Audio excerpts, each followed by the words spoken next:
Well, here we go, Dodge and Plymouth fans. We have two cousins sitting here next to each other with a very distinct and cool story. I wanted to put this video out because I'm trading cars around, and these happen to be here at the garages just at the same time. So worth doing a video on. And let's start on the left here. This is a 1970 Plymouth Duster. The 70s were a new era.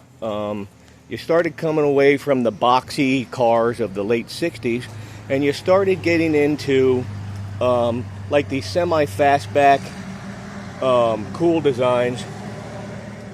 And again, I've posted a video before about the changes that Chrysler made by removing the Barracuda off the A-body platform. And for 1970, the Barracuda emerged on the E-body platform as, of course, the Barracuda, but also the newly created high-performance variant of it, the Cuda.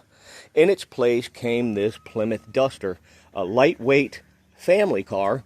It's very enigmatic because most people don't consider this a muscle car, but the 340 cars were certainly muscle or pony cars, whatever you want to classify them as, and that's why it was so enigmatic. But anyway, long story short, Plymouth sold just short of 300,000 of these units, with about 20,000 of these 340 Dusters, the H codes, and that's what made the Duster a real good performer, because you had this third year of production of the 1968 340, which was a phenomenal race-inspired engine from the get-go from Chrysler. And when they put it in this lightweight Duster, it was just potent. High horsepower to weight, and many big blocks would get smoked by these Dusters. This particular one is a Hamtramck car, but it was delivered in Los Angeles. So it's an LA car, 340, 4-speed. Very, very, very beautiful car. Buckets. The paint on this is amazing. It's been rotisseried underneath, and I featured it on my channel before, but I wanted to just do a comparison here since we have the Duster and the Demon together.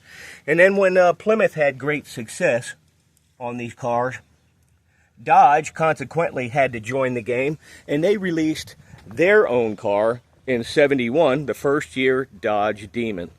And what you're looking at is the first time that Dodge went to the 108 wheelbase, sharing with the Plymouth platform.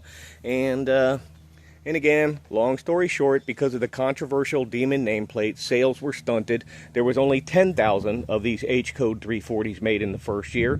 It's also the first year that it had the Rally Dash gauge, just like the Duster. And so 70 and 71 got these dashes. When 72 came around, these were not even available in these variants anymore. So this is a butterscotch car. This is a Los Angeles plant car. The engine, the factory code is E for Los Angeles. And this car was popped out in March of '71. And in July, late July, August of '71, the Los Angeles plant closed forever. Anyway, you got a houndstooth cloth interior with that crazy bench seat. And just an amazing car. And what really gets me is that the stripe configurations are almost the same. The 70 Plymouth has a thinner stripe along the side, whereas the Demon is a little more pronounced. And you notice you got scoops on the hood with a blackout treatment.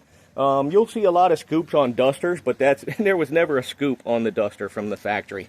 And then also, if you look right there, you'll see the Valiant emblem. Because this came out of the Valiant family, the 1970 featured that Valiant emblem, but then the Valiant disappeared in subsequent years. This car was made in Los Angeles. It has an A31 performance axle package. It's in butterscotch. I know what someone did is they were out racing it. The engine was long gone. And then there was a gentleman that had many, many, many Demons up in Pennsylvania, and he put the car together with a 408 stroker. And just suffice it to say, it's got aluminum heads on it. I have not dynoed it. We're estimating between 475 to 525 horse. And because it really, really gets at it. So, of course, Big Daddy Don Garlett signed the car, as you all have seen before. And so it makes for a very powerful combination. And this being the original Dodge Demon, the car is built to live up to that namesake. Several notches above stock.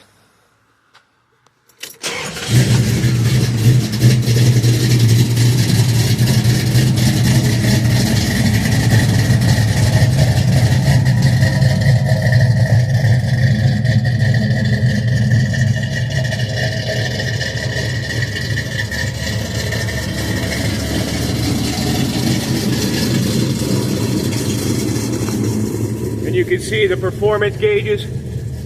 It's a very, I mean, super nice driver. Not a show car, but really close. It's a very excellent example that is very utilitarian.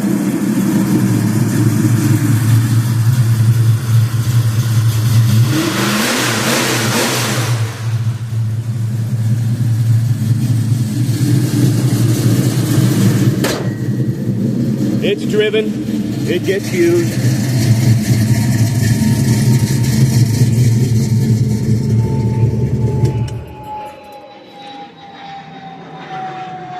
Now back over to the progenitor, the Duster. Yeah, Plymouth knew it had a hit when they got almost 300,000 sales volume for the first year. They knew it was a... Okay.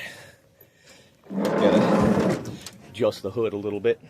But what you'll see is an extremely clean example of a 340. And the gentleman that restored it out in California did an excellent job of installing factory air. This car never came with factory air, but what he did is he sourced it out, made the measurements, put a hole saw over there, and when you look, it's like factory. That's what confused me at first when I first got the vehicle. Here's an overflow tank because it does have air. It just seemed to run better that way. Although it's kind of unsightly, I'll probably figure out some other thing to keep it out of sight. But really nice car. And just super. And being done underneath.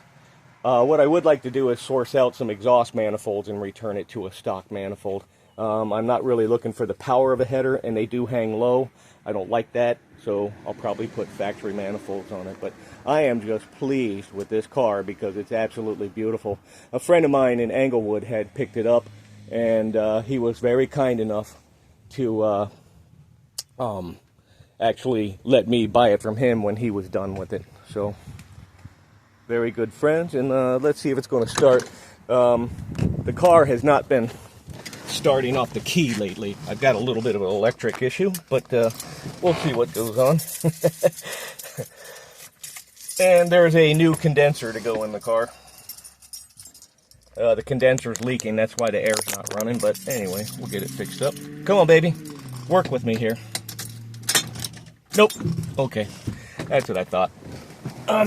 We've been working with the solenoid, and it'll start off the key when it's cold. It gets hot, and then I have to screwdriver start it off the solenoid. It's just a matter of wiring. We'll get it fixed up. Damn Plymouth. See what you started? Anyway, here you got a couple of nice cousins, both in high impact. That's Vitamin C Orange, K2. And this is Butterscotch, EL5. And I really like the fact that we can put both these cars together and show you, you know, what Dodge and Plymouth were doing in the 70-71 model year in the new decade of the 70s. Lightweight cars. And the last thing I would mention to you is the Duster, which they made so many in 70, outperformed its competition. You had a lot of cars out there like the Maverick, the Chevy Vegas, and other choices, but the Duster really came through because it was family friendly, a lot of room in it to fit the kids in the back, even though it was a two-door. But the thing is about Dodge and Plymouth is they had an incredible amount of trunk room. As you know, they sink the spare tire down underneath the trunk, and what that did is that took the spare tire out of the trunk space and gave you a lot of room for, you know, family stuff. They were inexpensive. They were economy cars, but yet when you put them on an H-code 340, they became a pony car. So there you have it. Thanks for tuning in. This is Gauze Garage. Thank you much.